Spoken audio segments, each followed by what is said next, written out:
So I'm going to come back to weight one more time and also talk about something called the normal force. Weight is once again the force that is exerted on an object by gravity. And if we're close to the Earth, the gravitational force is nearly a constant.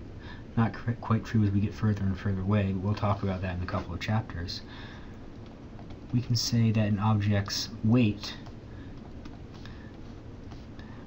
is going to be equal to the force due to gravity. That's going to be equal to an object's mass multiplied by the acceleration due to gravity. We've used this several times when we're talking about free fall, and we use the symbol A. Here I'm using the symbol G to simply say this is the value 9.8 meters per second squared. It cannot be any other acceleration, at least not on the Earth. When we're using the symbol A, that means acceleration. It could be generalized. This is always towards the Earth.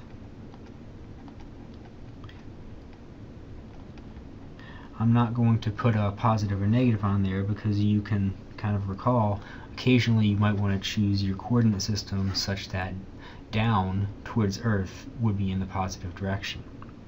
So we could define that to be the positive y direction rather than the negative direction. Again, the weight is a force. It's related to an object's mass, but it is not the object's mass. So now the normal force, if you consider an object at rest, it must have no force on it. It is not moving, no net force.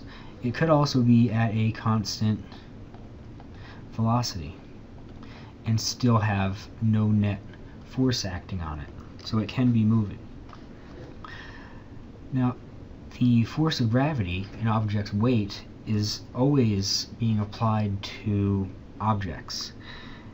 And if you consider, the bust of Abraham Lincoln right here, better get rid of the laser dot off of his head. If you consider the bust of Abraham Lincoln, it always feels a pull downwards towards the Earth. That is the force of gravity, or his mass times gravity. And it's obviously not moving. The table is not breaking. It's being supported by the table. The table is exerting a force upwards onto Abraham Lincoln, and it's supporting him. He has no net force. The force of gravity is entirely balanced by the normal force of the table. It is always perpendicular to the surface, and it's called the normal force. Occasionally you might hear it called the support force. Always perpendicular to the surface. When we talk about ramps, that will become more evident. You might look at this pair of forces and say, is this one of those action-reaction pairs?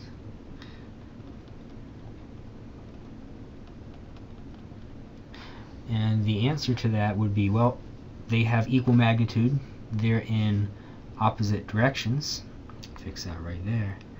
But both of these two forces act on the bust of Abraham Lincoln. They act on the same force. So, no, they cannot be an action-reaction pair.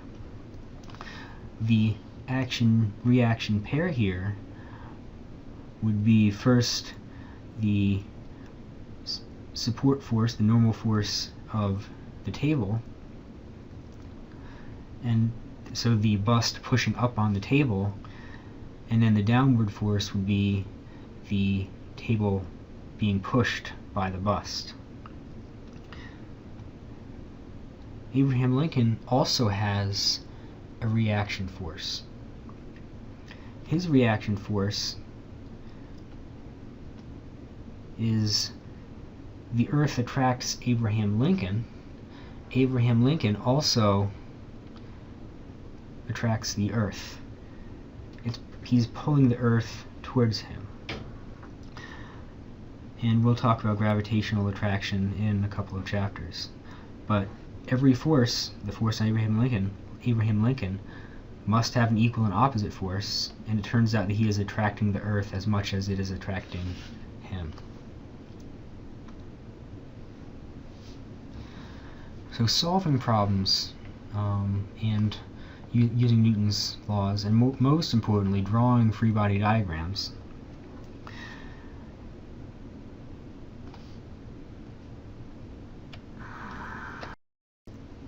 so let's talk about how to use Newton's laws to actually solve some problems, and most importantly how to draw a free body diagram.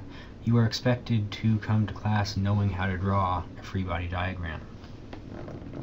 First thing you do is you draw a sketch. Here the book's already done it for me. I have a boat being pulled by a person A and by a person B, and then the next thing you want to do is identify the one object that you're interested in.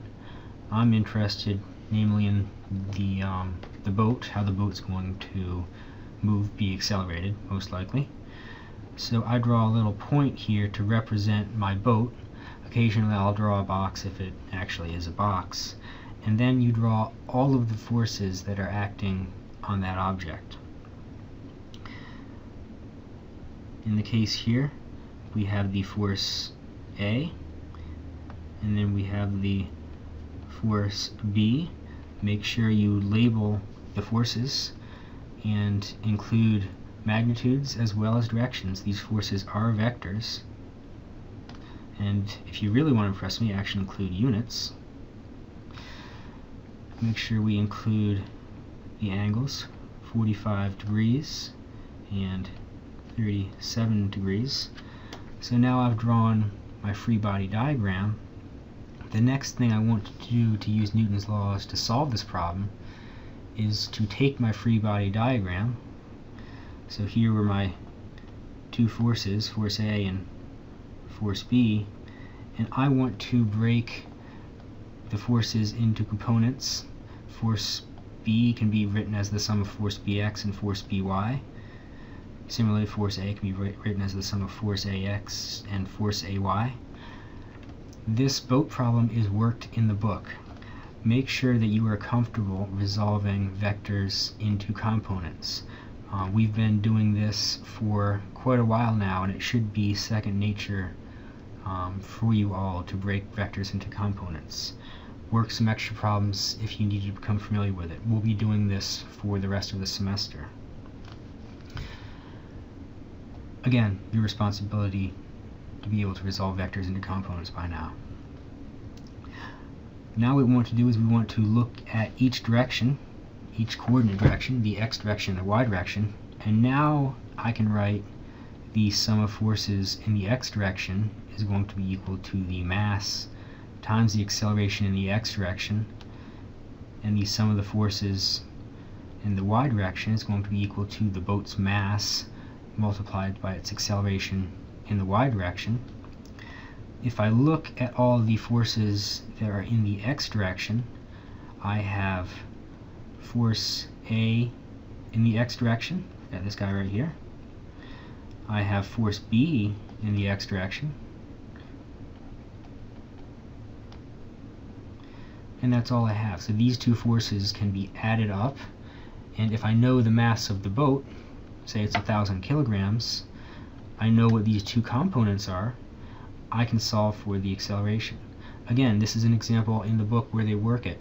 Make sure that you hopefully even work this problem and be able to solve for acceleration. Similarly, in the y direction, we have force A, y in the positive y direction, and force By in the negative y direction. If we know the mass of the boat, we know what these two forces are, we've resolved them into components. You can do that, and we can solve for the acceleration of the boat. So let's take another look at solving a problem with free body diagrams. If you consider, a hand pulling on two boxes, it's going to put the rope that you're pulling under tension, and the force is actually called a tension force. Similarly, between these two boxes, which are connected by a rope, there's also going to be a tension force. That tension force is going to be caused by box 1 on the rope. The rope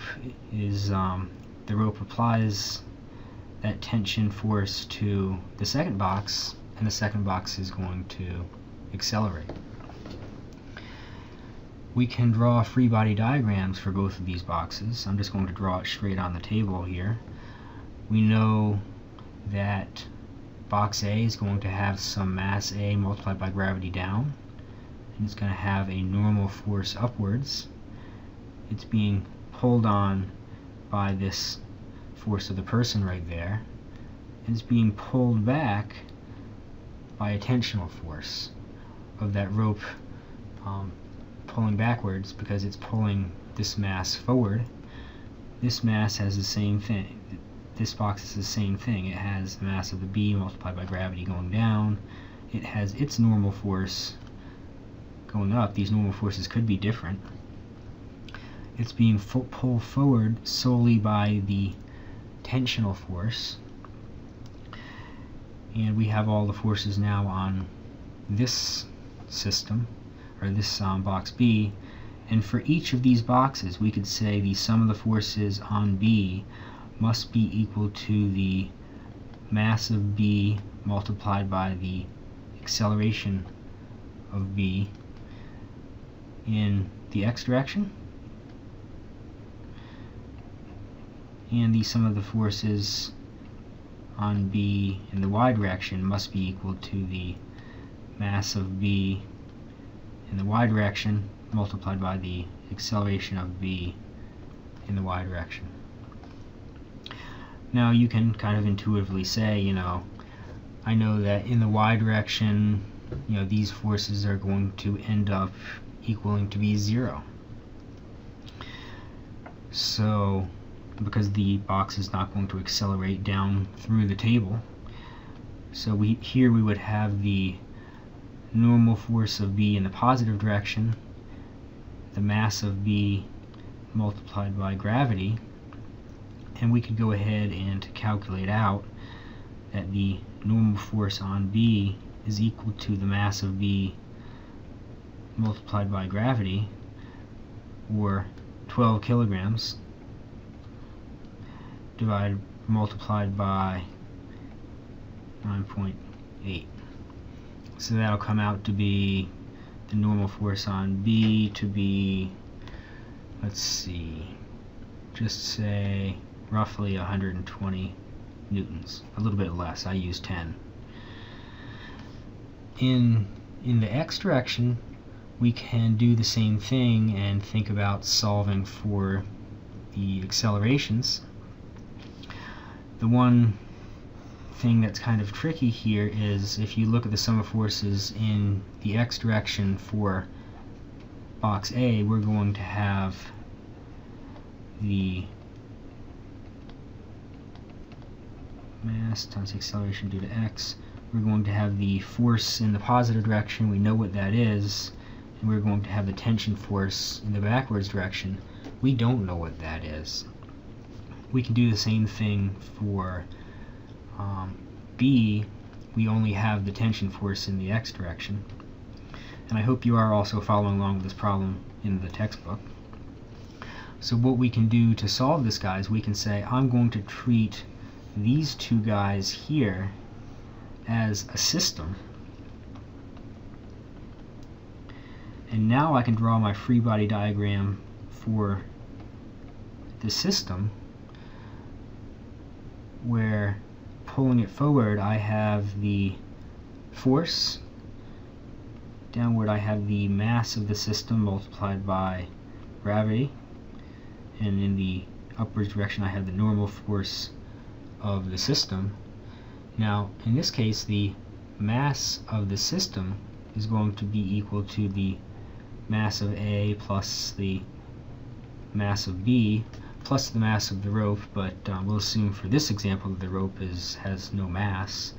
So it would be 12 kilograms, or 10 kilograms plus 12 kilograms, or 22 kilograms. Now we can go ahead and say the sum of the forces in the x direction. Now it's for the system is equal to the mass of the system times the acceleration of the system, and that's equal to the force of the person.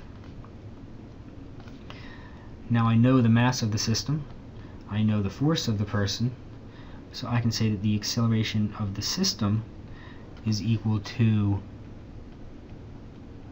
40 newtons divided by 22 kilograms, and you can look up what that number is in meters per second squared in your book. Now I can use this piece of information, the acceleration of the system, and say I know that the acceleration of the system is going to be equal to the acceleration of A and the acceleration of B, because both of these guys are accelerating at the same rate, and when you lump them together in the system, they will all have the same acceleration, the acceleration of the system that we just solved for. So now we can go back and solve for the tensional force using the sum of forces in the x direction that I wrote earlier. So I need to talk now about friction and inclines.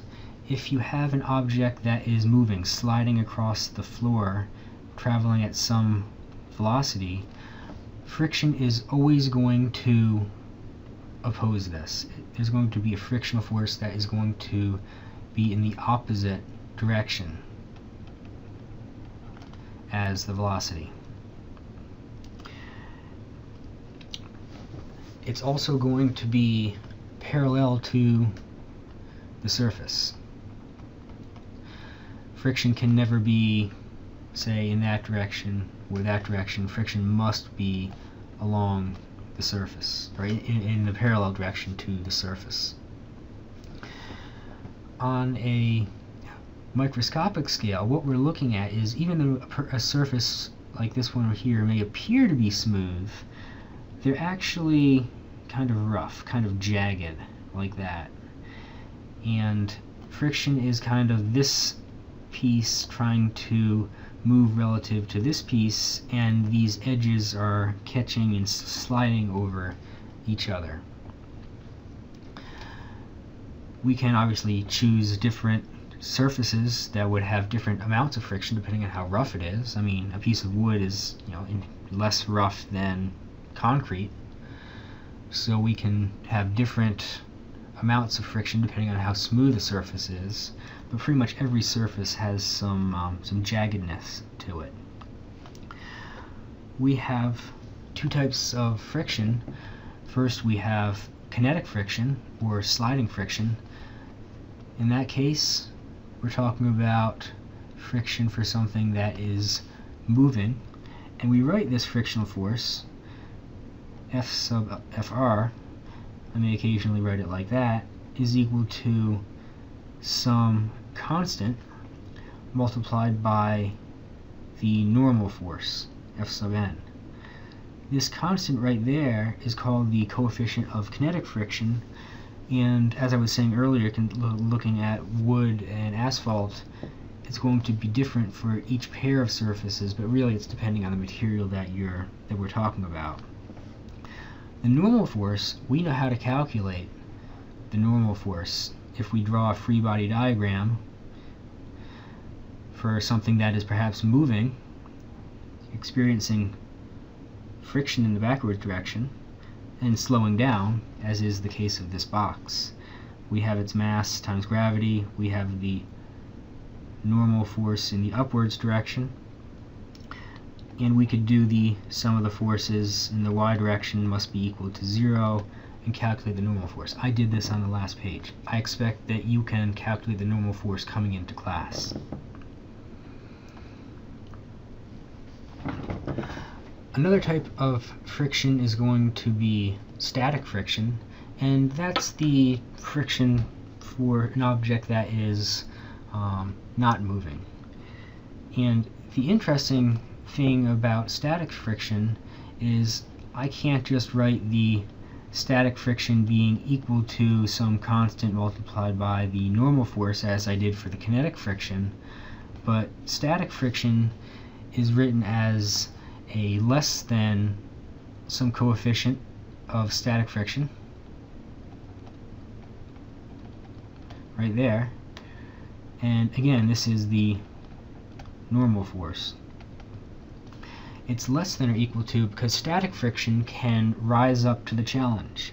If you push on your computer with 1 Newton and it doesn't move, then static friction has applied a force of 1 Newton towards your monitor.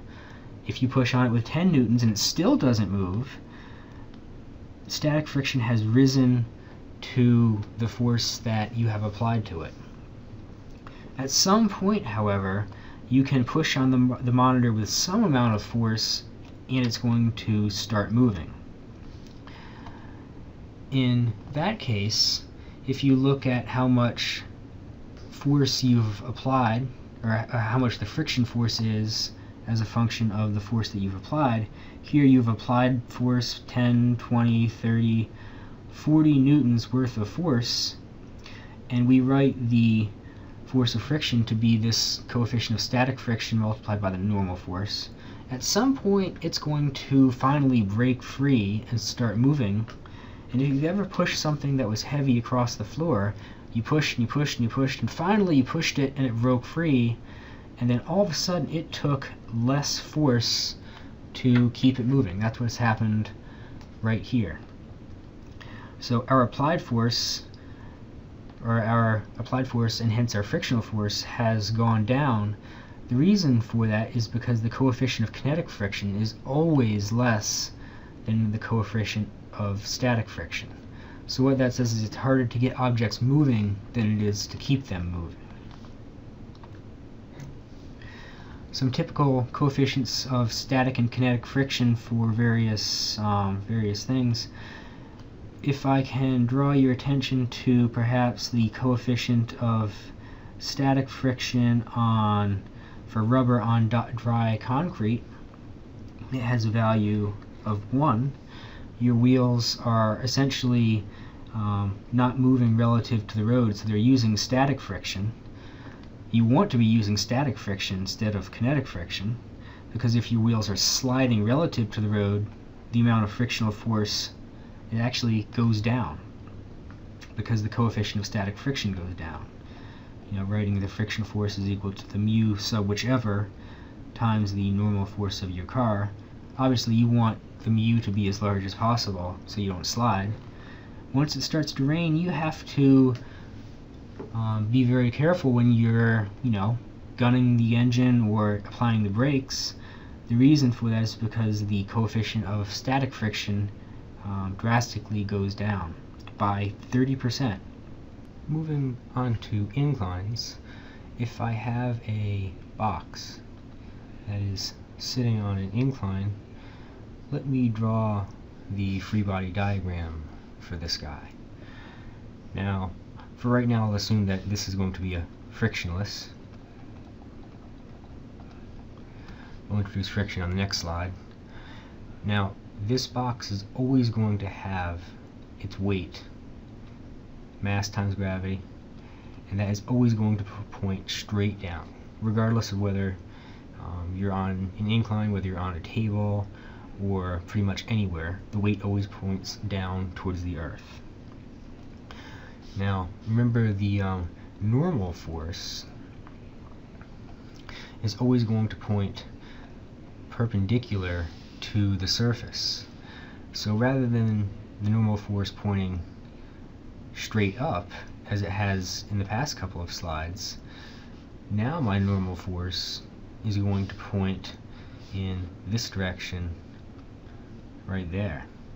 So force sub normal. It's at a little bit of an angle. And in the absence of friction, we have no more forces acting on this guy, and in your mind's eye you can kind of see, if you add all these guys up, there's going to be some motion as the box slides down the ramp. Now, it's convenient if we're writing Newton's second law to define our axes, x and y axes, rather than like this, but rather we tilt it a little bit such that our y-axis would go up like that, and our x-axis would go down like that. Now, one of the reasons why we do this is because at the end of the day, we're going to be writing the sum of the forces in the x direction and the sum of the forces in the y direction. And we know that in the y direction, the box is not going to plummet down through the incline, and we want to be able to say the sum of the forces in the y is equal to 0. That says all of our motion will be in the xy plane. We can do it without tilting our axes. It just makes it more complicated algebraically, and that's probably not something that you want to see. So to solve a problem like this, what we want to do is we want to break our weight up into the weight in the y direction and our weight in the x direction. Right? We're all pretty comfortable with that already. And it turns out that this angle right here is also going to be this angle right here. You can take my word on that, or you can look it up, and it turns out that these are actually similar triangles. So what we can do is in the x direction, we can say that the weight in the x direction is going to be equal to the mass times gravity. That's the opposite sine of theta. Weight in the y direction, mass times gravity, cosine of theta. And now we can write our sum of forces in the x and our sum of forces in the y direction. I know that it's not going to accelerate down through the ramp. So in the y direction, I have the normal force going upwards and the weight in the y direction going downward. I know what that guy is, so if I know the mass and the gravity, I can simply, and the angle, I can solve for what the normal force is. Now keep in mind that if there's friction, the friction depends on the normal force, which is going to depend on the angle of the ramp. So we can have the normal force not necessarily be the weight downwards. Once we know the normal force, then we can write the sum of the forces in the x direction, and that's going to be the mass times the acceleration in the x direction. And here I would have the weight in the x direction, and I would presumably be able to say I know what the mass is, I know what the gravity is, and I know what the angle is. Now we know that mass doesn't matter for objects that are being dropped or objects sliding down inclines, so the fact that mass cancels out right here, and I can write the acceleration to be equal to g sine theta, I get a warm fuzzy feeling about that. I expect you to be able to draw free body diagrams coming into class for objects on inclines. Now, adding friction to this incline, all I do is I add my frictional force right here in the backwards direction, in the opposite direction of motion. Remember that friction is parallel to the surface. Gravity always points down, I mentioned that in the last slide, and the normal force is always perpendicular to the surface. And you can also see right here now, by defining my x and y to be in that direction and that direction, the frictional force is going to lay upon the x direction, and if I define my coordinate system to be not rotated, I would have to break that into components and break that into components, and then I'd have acceleration again in both directions. Now for this one, when I write the sum of the forces in the x and the sum of the forces in the y, all you do is you include this frictional force and the sum of the forces in the x direction. And you might have to solve for the normal force, because we know that the force of friction is going to be u sub k multiplied by the normal force. I'm using u sub k right here because it says that there is motion. So what I'd like for you to do is to take a look at example 421 for class. Make sure you understand that. Try to solve it, and then look at the book and make sure that you can solve a problem like this for the acceleration. Just a summary of the chapter. I'm not going to speak to it, just